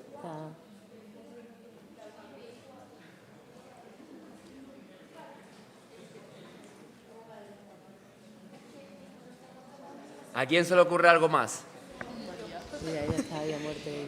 Que en la foto, como ha dicho ella, estaba escrita y tú sabes que tu tío nació el 4 de abril. 404. Ya estaba en el 404. Es buenísimo eso. Hay que meter... El niño nació el 404. Claro. Y ya todo se hila. El número, la letra de tu madre, porque tú reconoces la letra de tu madre. O la letra de tu tía o de X, de algún familiar que es que no tengo el hilo del familiar. Entonces es el 4 de abril cuando nació. Tú sabes que nació ese día y le pregunta, ¿pero quién es el de la foto? Y dice, él es mi padre. Y dice, y es tu tío. Y se acabó. Y se acabó. ¿No? Se acabó. No sé.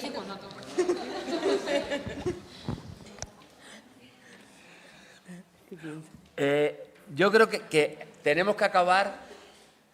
Luego también, si leéis mi hilo, ahí me gusta hacer una cosa, que es acabo, pongo fin y luego a continuación pongo seguimos y sigo un rato más dando como otro giro. Tiene que acabar encontrándose y tiene que acabar, obviamente, el narrador le tiene que preguntar al chico quién eres, qué quieres, porque es inevitable, después de todas las coincidencias que ha visto, después de números parecidos, el poema que aparece, un poema que nadie controla porque era y tal, cuando se lo encuentra le tiene que preguntar quién eres, qué eres y qué le responde. La idea es, si para darle un poco de tensión narrativa, cuando acaba la ponencia o lo que sea, pues todo el mundo sale, se monta un poco de barullo, así, tú te quedas pues cerrando el ordenador, lo que sea, tal, y cuando te das cuenta y alzas la mirada, pues hay solo una persona sentada en las sillas y es esa persona. O sea, es tu sobrino, hermano o lo que quiera que sea. Y entonces en ese momento pues es como un tú a tú y ahí ya que pase lo que pase, no sé qué pasará, pero para darle tensión narrativa al asunto, que sea como un momento así de susto. ¿No murió en el accidente de avión entonces? No. Sí murió, o sea, sí, no sé. Pero... Claro. Pero que esté, o sea, que el chico esté aquí, o sea, que se quede el chico, que tú has, o sea, tu sobrino / hermano sea el que se quede en la sala cuando todo el mundo se haya ido y tú de repente lo veas como que te dé un susto, o sea...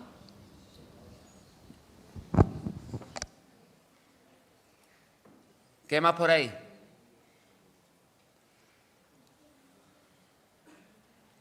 Yo creo que hay elementos que tenemos claros.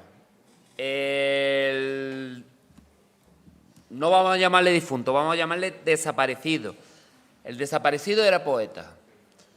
El desaparecido viajaba con frecuencia a Granada, bien al Festival de Poesía o bien a otro tipo de encuentros, porque ahí lanzamos la duda de si tenía otra relación, otra familia en la ciudad de Granada, ¿vale? Lo de los rasgos físicos es súper importante, el 404 eso es fundamental y además el niño nació el 404, el WhatsApp, el poema, que es un poema que nadie controla porque eran poemas que él escribía con seudónimo y tal, y se encuentran. Y esta es la parte que llega, que o triunfas o se te va todo al garete. Yo creo que él le tiene que, el narrador le tiene que preguntar quién eres, qué quieres. Y yo creo que la clave está ahí, en que sepamos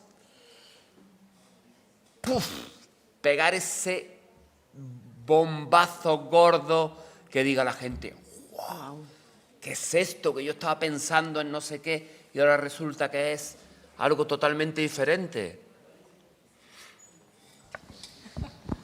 A ver, pues yo he pensado que para darle otro giro más, como tú ya has sofocado de la situación y la paranoia que te ha dado, le dices, ¿quién eres? ¿Qué quieres? ¿Por qué me haces esto? Y como que tu sobrino / hermano / primo te diga que no sabe de lo que le estás hablando, que todo como que ha sido fortuito y que oiga una voz por detrás que diga, esto lo he organizado yo o algo así.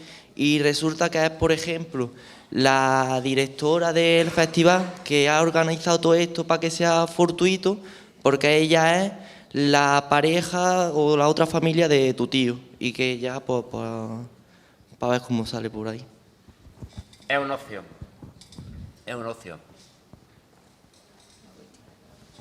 Si quieres dejar el final abierto, puede ser, viene y te pregunta, tú le preguntas qué quieres, quién eres y dice, a mí me han enviado aquí. Y en tu habitación, porque tú vienes de fuera, en tu hotel X, tienes la respuesta en tu habitación y se queda como un final abierto y puedes seguir después con el hilo. Vale, pero ahí después ponemos el seguimos y entonces tenemos Claro. ahora que sí, ahí creas otro momentito de... Pero ahora tenemos que responder ya... Y si en la habitación del hotel hay una cinta antigua. ¿En la? En la habitación del hotel tú no te has dado cuenta, pero hay una tele y tiene una cinta antigua al lado que pone el seudónimo del poema. Y cuando puede, y ya para seguir, si mete la cinta en la tele, hay vídeos tú de pequeño con tu tío, antes de que pasara el accidente o lo que pasara. Ahí ya le metemos un toque paranormal, por decirlo de algún modo, pero Porque si no explicamos que eso lo ha hecho alguien, el lector se queda ahí como pensando... Pero porque dice que, o sea, porque dice que lo han enviado, entonces sería paranormal. Sí, No me han porque lo de enviado. la televisión... Pues, entonces el sobrino de verdad. Pero no quiere decírtelo porque le da miedo a saber cuál es tu reacción. Y se lo explica mediante el vídeo.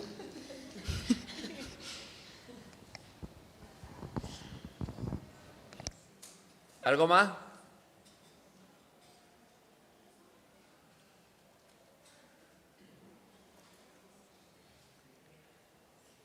Robert quiere decir algo. Sí.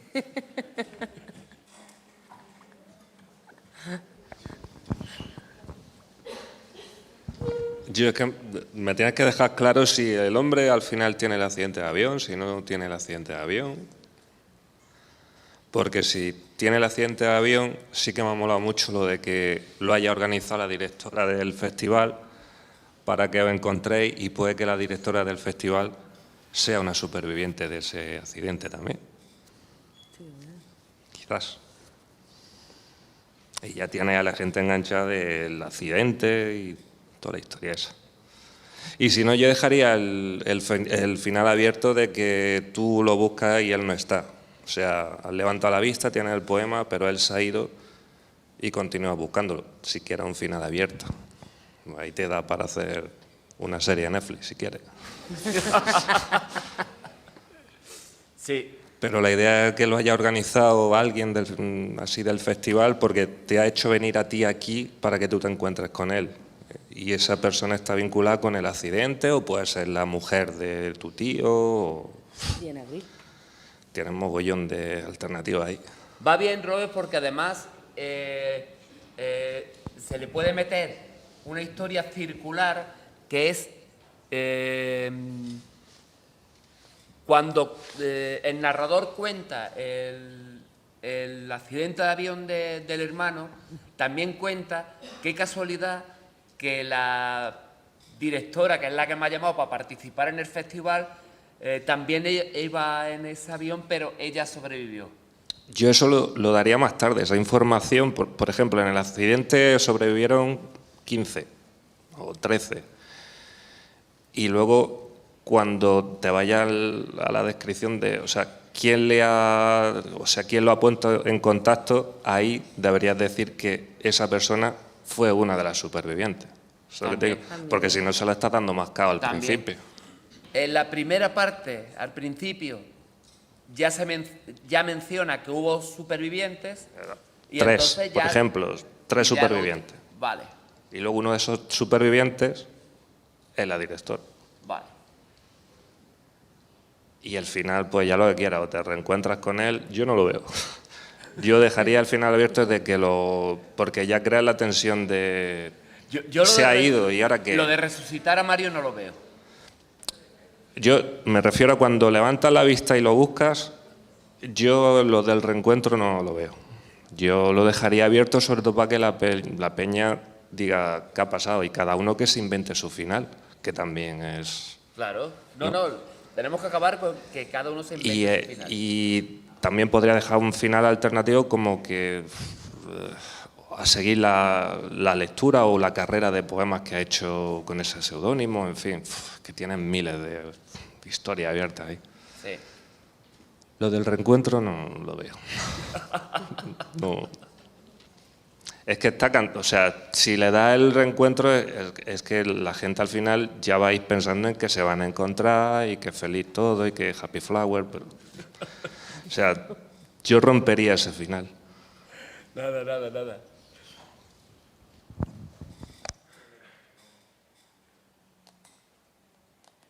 ¿Quién más?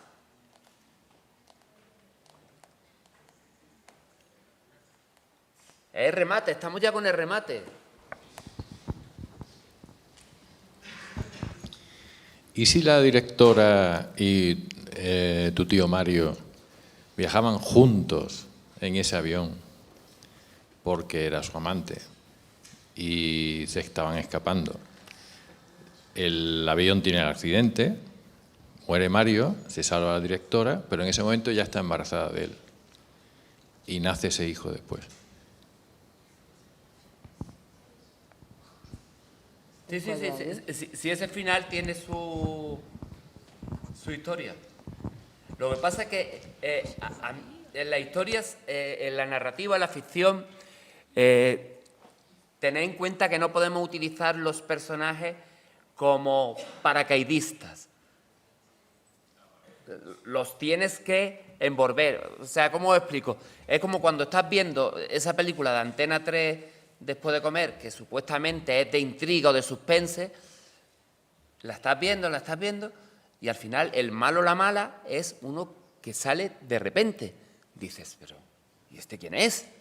Pues entonces, claro, si la directora va a tener un papel, pobre Reme la que le estamos dando aquí, si la directora va a tener un papel determinante, porque va a tener un papel determinante, previamente le tenemos que dar algún juego. Le tenemos que dar, por lo menos, que el lector diga, oye, cuando llegue la parte final, ya la sé. Entonces, ¿cómo podemos hacerlo? Yo creo que como podemos hacerlo es, él va mucho, Mario viene mucho a Granada, al Festival de Granada, porque, sin decir nada, porque la directora siempre cuenta con él para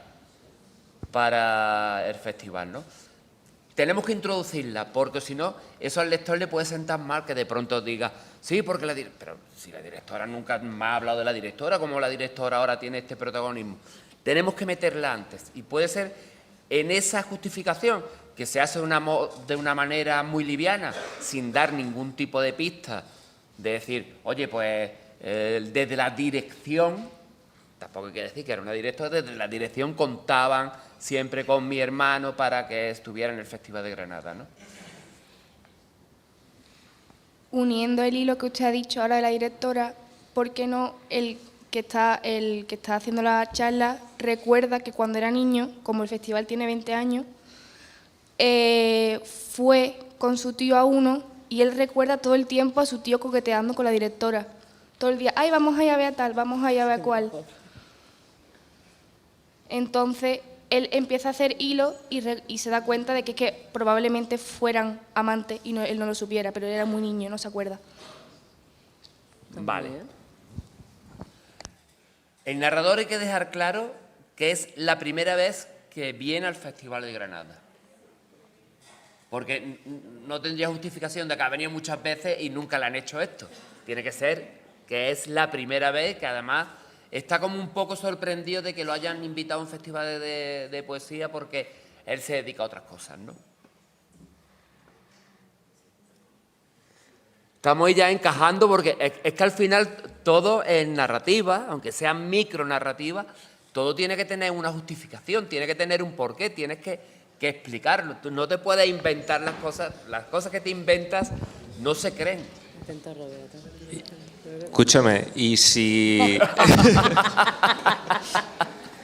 resulta que te has venido, para empezar la historia, que te has venido pidiendo dinero para poder llegar hasta aquí, y el final es que al final tú eres familia y te han dejado una herencia y te han llamado para eso, para darte la herencia, y te vas en avión, y te has venido en coche compartido, ahí podrías tener otro final también.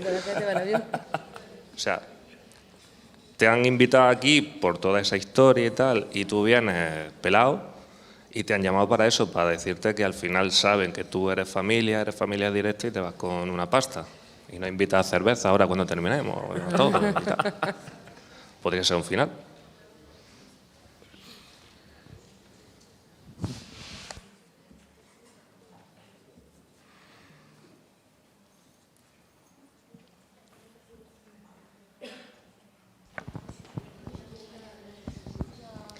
Y si el hombre, verdaderamente, cuando iba en el avión con la amante, lo que quería hacer quería como desaparecer para seguir su vida normal y separarse de su amante. Entonces, se da como muerto, para el amante, sigue con su vida normal que ya tenía y pues su sobrino crece, se hace mayor, se hace un poeta famoso. Por eso va a la charla y todo esto. Y de repente, en una entrevista que le hacen a su sobrino, él lo acompaña y sale en una foto. La mujer, la amante, lo ve y descubre que no ha muerto, que le estaba engañando. Entonces ahora lo que quiere la mujer es vengarse, entre comillas, de él por haberla dejado sola con su hijo porque estaba embarazada, me han dicho, ¿no?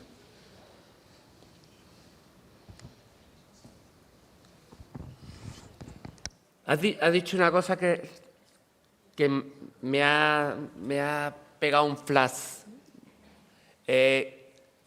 Para utilizar lo de los poemas inéditos con seudónimo, perdón, de Mario, podemos jugar con que el chico se apropia de los poemas inéditos de su padre, ¿vale? Y los vende como si fuera de él. Y claro, el único que lo sabe de toda la sala es el hermano, porque los había leído.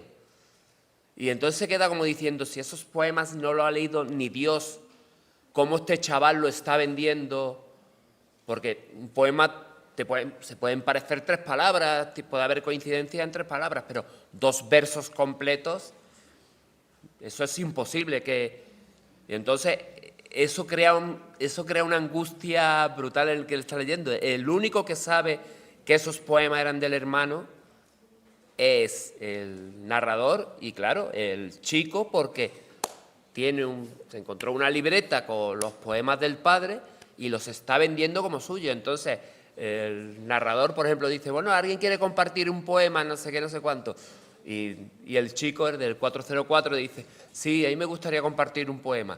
Cuando comparte el poema, se queda el narrador diciendo, no, se parece, lleva el 404, pero es que encima lee un poema de mi hermano, que no conoce nadie.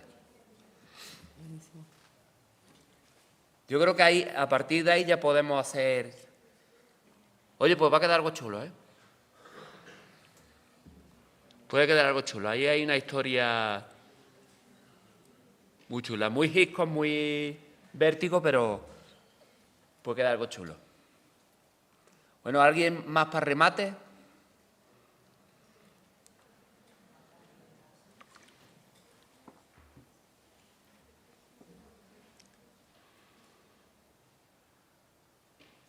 Yo creo que con esos 3 elementos nos dan juego. El parecido físico, el poema y el tatuaje.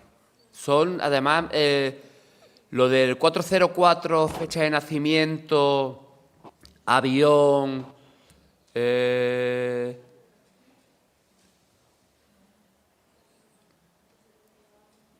nos da juego porque también el lector se puede quedar con la duda de decir, bueno, llevar 404 porque es que nació esa fecha, no es porque sea por el avión, pero... ¿Qué? La factura que le llega a la luz y el agua y es de un vuelo de un avión. Sí. También encaja. O sea, el vuelo del amante.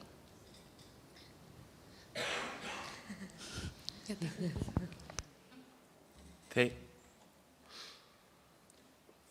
Bueno, ¿cómo acabamos?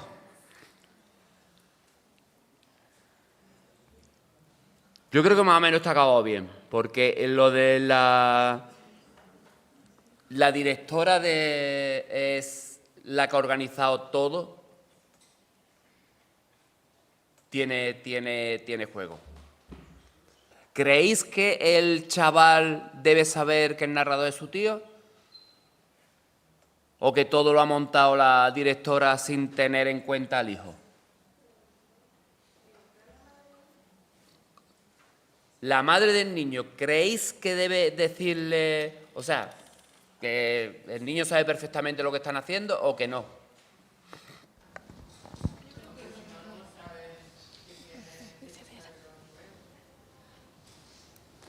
¿Cómo? No, él no sabe que yo lo sé. Eso nunca lo digo. Hay que jugar siempre con la información que das. O sea, el que lo omitas no quiere decir que lo sepas.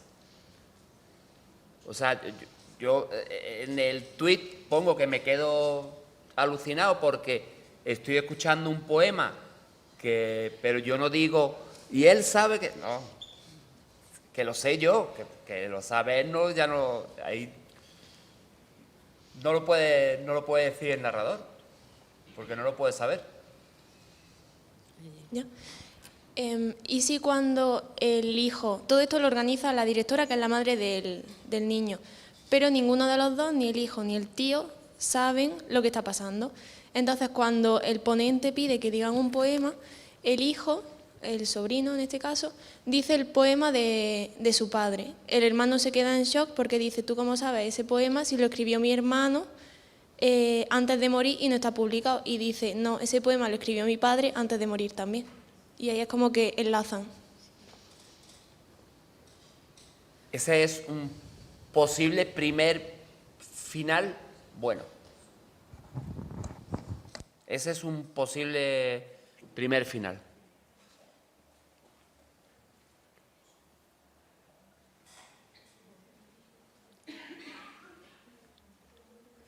Nadie más. Bueno, antes de que nos vayamos, ¿algo más? Han salido muchas cosas. Un montón. ¿Le podemos decir que se pongan aquí o al revés? No hacemos una foto para el Twitter. ¿No? ¿El qué? Que se vengan aquí todos y hacemos una foto para el Twitter.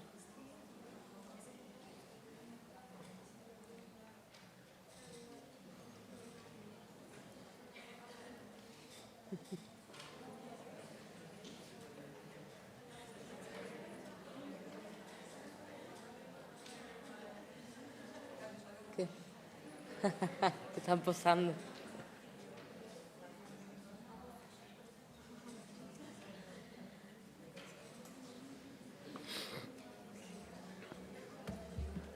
¿Qué hacemos entonces? Bueno, ¿tenéis alguna pregunta? ¿Algo que decirme? ¿O ha entretenido?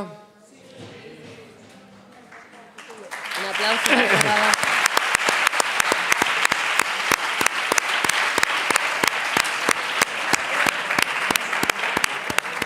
Bueno, el aplauso es para vosotros, porque sois realmente los que habéis Totalmente. construido la historia. Muchas gracias. Muchas gracias, Salvador, y a todos vosotros.